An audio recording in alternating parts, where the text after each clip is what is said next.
Great. We are live now. Okay, great. So, welcome everyone. Today we're going to talk about self compassion and how self compassion can actually help you to be more productive, to help you be more balanced, to just help you have a more fulfilling life. Do you want to kick us off, Heather? Yeah. So we wanted to start with opening stretch. So, like, you know, women especially, we have taught ourselves that you need to be small, take up as little space as possible, worry about your footprint. And right now I want to give everybody permission to just stretch yourself, stretch your shoulders, stretch your arms up big and wide, even if my arms disappeared because of my Zoom background. Stretch them up, wiggle your fingertips, feel it in your muscles, stretch, stretch, stretch, stretch, stretch, stretch, stretch, stretch. Oh, and then let it down. Gosh, doesn't that feel better? Feels so good.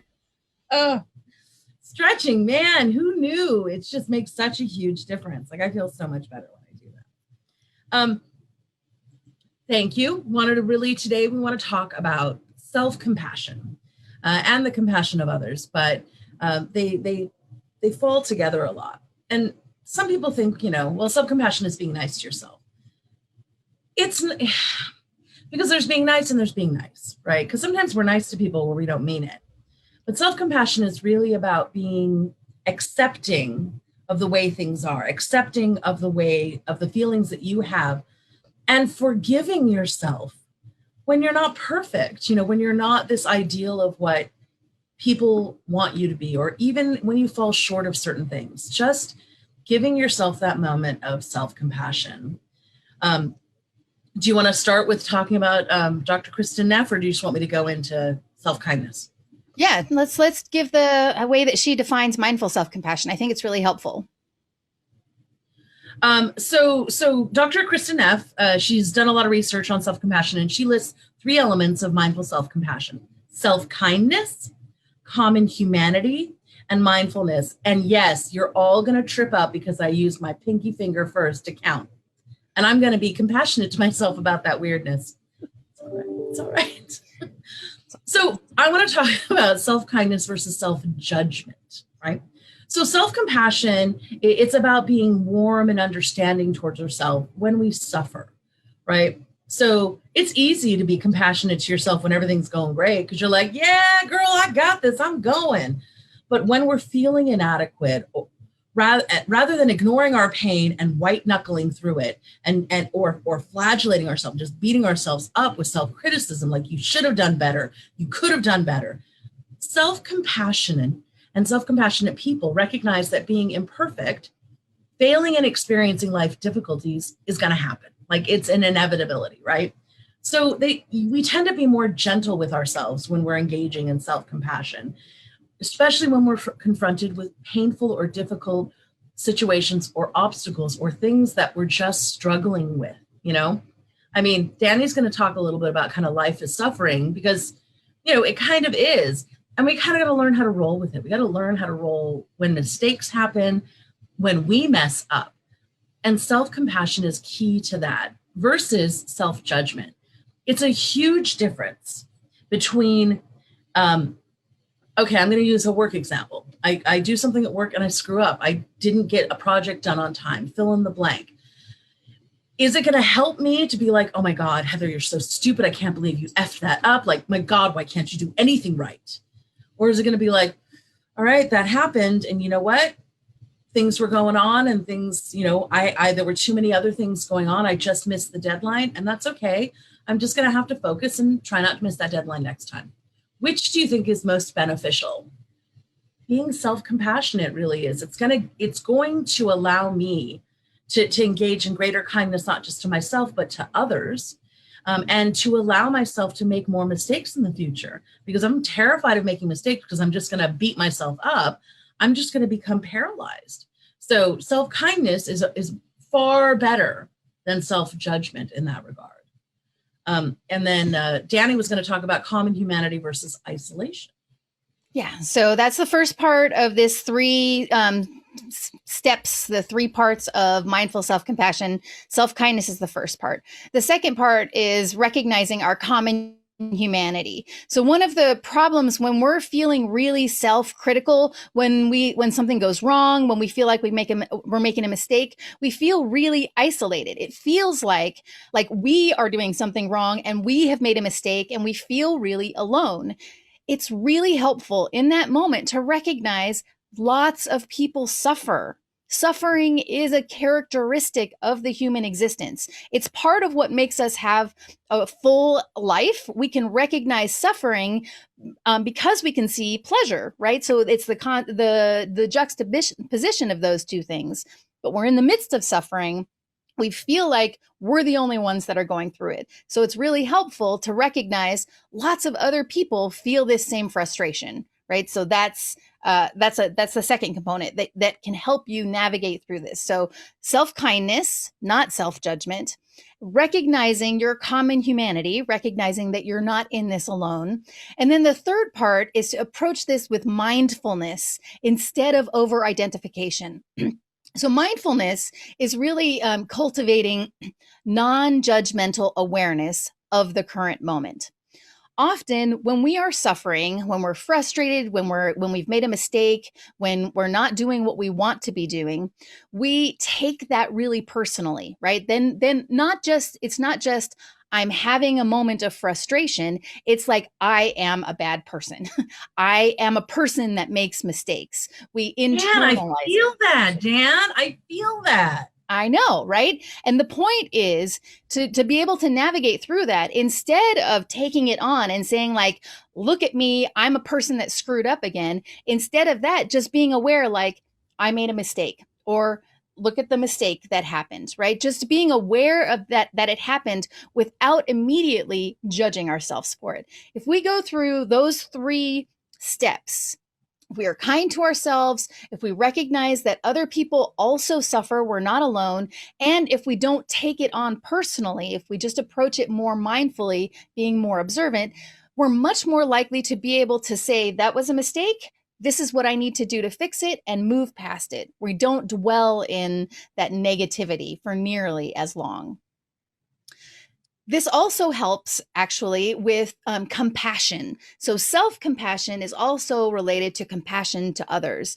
When we can genuinely feel that we have made a mistake or something is wrong, we can forgive ourselves. It allows us to connect to others better, right? We can be more compassionate because we can see like other people make mistakes too. It doesn't make them bad people. It makes them a person that made a mistake.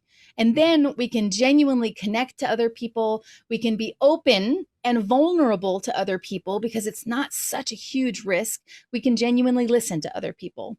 Those kinds of things can really help us navigate through life in general. Yeah. And I mean, the importance of self-compassion and compassion for others is that it, like I said before, it allows you to get more done. If there's been a lot of buzz in the work world about a psychological safe place to work, right? And that's because creating psychological safety, whether it's in the workplace, it's in a relationship, it's in your life, it allows you to take risks, to try new things, to venture out, feeling safe because you know you're not going to be rejected. And rejecting yourself, man, that's hard. And I'm feeling it. Like I've been there. We've all been there. But giving that moment of compassion to yourself allows you to stretch out and to really try things. Same thing for giving compassion to other people. It provides them a psychological safe place so that they can stretch out and they can try things. And I want to talk just 2 seconds about people, the more you practice something, like the more you practice compassion, the more it will happen. I mean, they say it with gratitude, they say it with all sorts of things, the more it will happen. There's a thing in therapy called Gestalt therapy, where you like let out all your anger. This pillow represents your father who abandoned you. Beat it up and you'll feel better. That actually just makes you more angry. It fuels that emotion that you're practicing. Whereas if you practice compassion and forgiveness then you will actually stretch that particular emotional muscle and engage in it more. So it's a journey. If you come from a place where you're constantly beating yourself up right now, in order to be able to engage in more self-compassion, just try it. You make a mistake and your first default is, oh my God, I'm such an idiot. and then be like, okay, you're not an idiot. You just gotta reel it back in and engage in that little bit of self-compassion. Same thing for other people. Like this idiot talking to me right now, like I don't want to deal with that. And I'm telling you, man, I've worked in HR for a long time, and I got a lot of people in front of me that make a lot of mistakes, and I have had to practice compassion because people usually don't make the mistakes because they're trying to screw anybody, including themselves. Most of us and the planet really just want to do a good job and be a good person. Just sometimes we struggle with how to do that and we make mistakes. So understanding that it's not ignoring your challenges, but it's giving you the space to have the difficulty in order to reach a goal, in order to do something. It's not giving you a break. It's not giving you like, well, I mean, we all have that thing. Well, and, fill in the blank or cousin, blah, blah, blah. And we excuse their bad behavior. It's not excusing bad behavior. It's saying, okay, I made this mistake now. What am I going to do differently next time? And it opens up that world so that you can do that. And Danny and I have both gone through this journey of this horrible cycle where we've beaten ourselves up and we're feeding the wrong wolf and found some self-compassion and compassion. And we're not done with that journey yet. Like it's still ongoing, and Danny, if you want to tell us a little bit about your journey, I mean, that would be great. We'll give you a little bit of insight. Yeah. So, honestly, the compassion is easier for me than self-compassion. It is much easier for me to recognize that somebody else is struggling and to recognize they're coming from a good place, even if they've done something hurtful or if they've, made a mistake or whatever. It's much easier for me to see like there's a context that allowed that mistake to happen. Because I genuinely believe deep down, I do believe that people are actually good at heart. I feel like that human nature is a generous, caring place. We live in a context that's very competitive and not conducive to compassion. I get that. But I do believe at our core that human beings are inherently good. We just make mistakes because that's part of life. It is so much easier for me to recognize that somebody else has made a mistake and forgive them. That doesn't mean that it makes it okay, right? So this is one of those sort of myths of compassion and self-compassion that like Heather was saying, like, oh, everything's fine. There's no problems. I don't have to worry about anything. No, it's all okay. It's okay. It's okay. Well, some things just aren't okay, right? Sometimes there are mistakes that are hurtful. There are things that happen that need to be corrected. When I approach someone else with compassion, it's much easier to say, like, I understand where you're coming from, and this is the correction that we need to make, right? It just makes it much easier. We connect as human beings, and then I can kind of help them see what correction they need to make. Self-compassion, on the other hand, so much more difficult for me. Like with other people, I am much more generous. I'm much more willing to say, like, I see what you're going through. I understand what your pain is, and let's help you work through it. For me, I have so little patience for those negative emotions. I make a mistake and I bring the hammer down on myself every time. It's just, I just berate myself with all kinds of like, why did you do that? Why can't you learn from this? How can such a smart person be so stupid? Like that tape is so strong that my first reaction always is, it's my fault. I am the one that made the mistake and I'm a bad person for doing it. I mean, like that kind of self-recrimination, it happens so fast, I don't even realize that it's happening. So I have had to practice so hard first, just identifying that isn't like a normal, natural reaction. That is something that I am doing. Those things that I'm saying to myself are things that I am saying to myself. It's not like a natural label that just appeared when a mistake happens, that it naturally is like bad, wrong, bad, horrible person, blah, blah. It's a thing, something happened. I bring all of those labels to it. So my very first step was just recognizing I bring all of those labels to it. Then the next step was to say, like, maybe I can change the tape. So instead of saying you're a horrible, awful person, say like, wow, that's really a bummer. Like that hurts that I made that mistake. I don't like that I made that mistake. That's really a bummer. I feel bad for making that mistake. from there, then I can move into something that might be a little bit more productive. But if I have made a mistake and I'm beating myself up for a mistake, it just takes so much longer for me to recover. So that's the little part of my process. Do you want to kind of share where you are with the self-compassion? Yeah, I mean, I I feel like I'm so much nicer to myself than you are to yourself. Like it. So I've said before that my sister is my favorite person on the planet, and it really is. And not that I think that she's faultless, because we're all human, but like I think that she's such a fantastic human being inside and out in every possible way, that when she talks about how she beats herself up, I'm like, you do not see what I see. Like you can't possibly. And one of the things I used to, my gosh, so you've heard the parable of the wolf that you feed, right? There's a son that talks about, or a grandson that talks about how, he's really struggling with being a good person. And the grandfather tells him a story of, I have two wolves inside of me. One wolf that is full of hate and anger and just all of these negative emotions, and one wolf that's full of compassion and caring and giving and gratitude. And they're constantly battling. And the grandson asks which one wins. And the grandfather says, the wolf that I feed, right?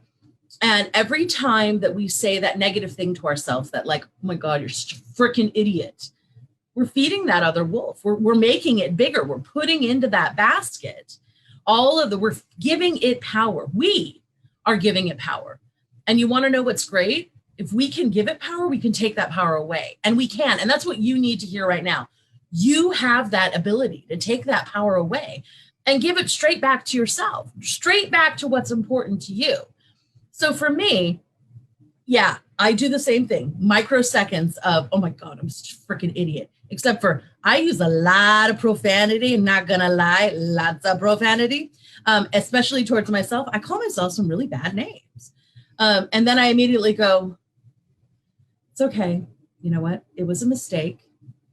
We're going to learn from it. And what are we going to do different next time? Because for me, I have to have a pathway out of it, right? I have to know that. That's a me thing. It may not be an anybody else thing. That enables me to be more compassionate to myself, and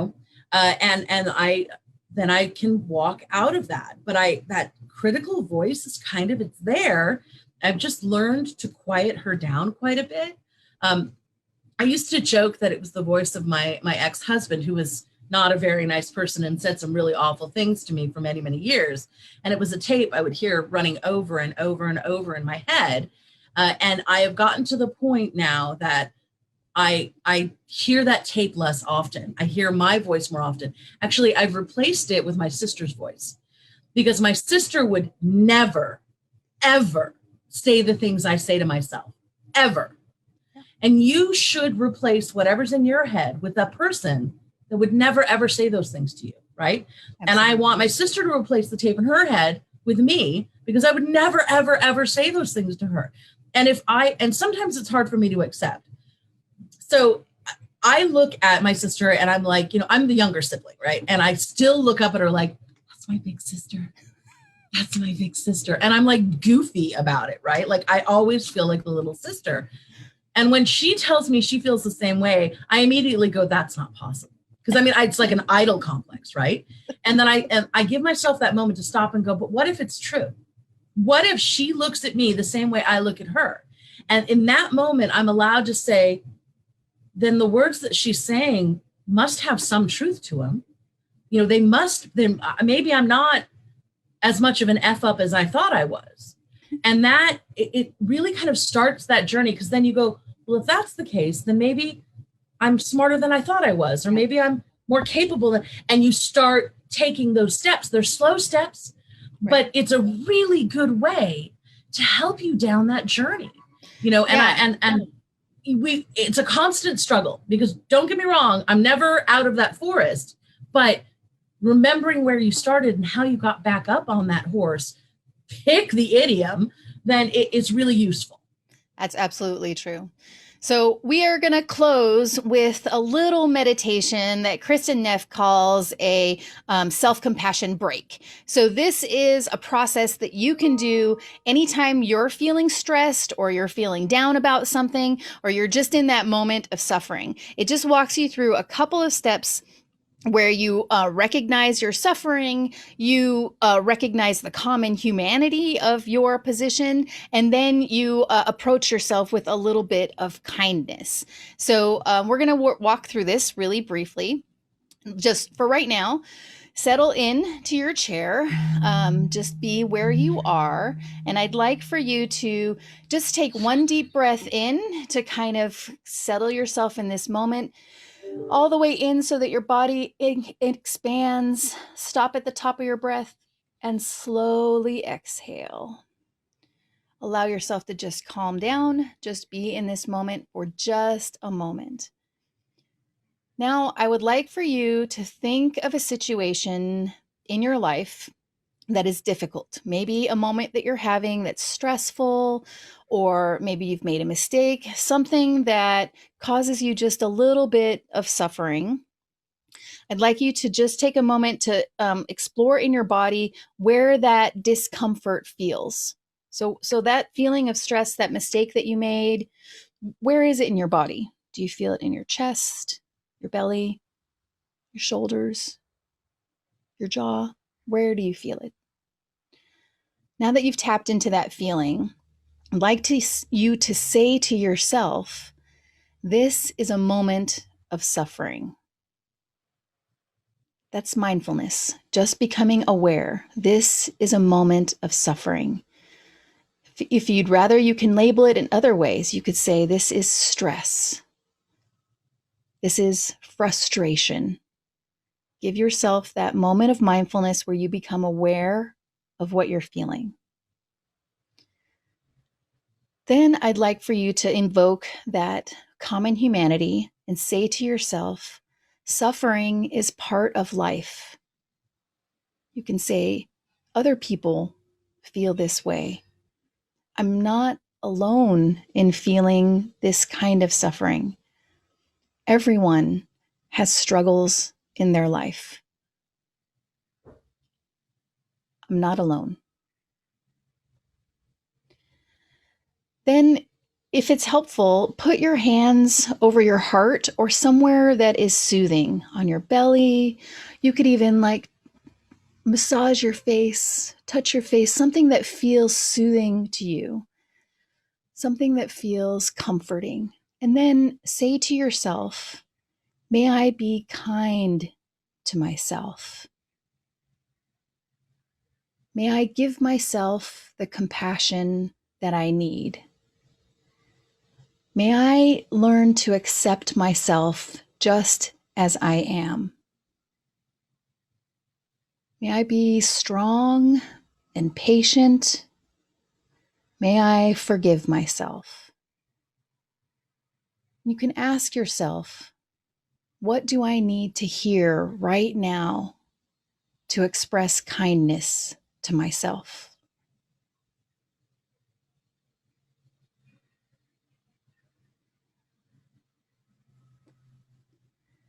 Then you can close this again by another deep breath in, taking a cleansing breath, expand your lungs and belly, hold it, and then slowly exhale.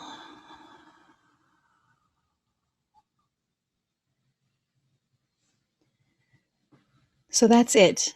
That practice is brief. It can be practiced anytime, and it can really help you navigate through a difficult moment so that you can see what can be helpful to do in the next moment. Also, totally random, but did you know that the act of crossing your hands over your chest activates your vagus nerve, which can also activate kind of your sympathetic system or your parasympathetic system, which kind of calms you down, which kind of brings you down. So that's a little handy tip too.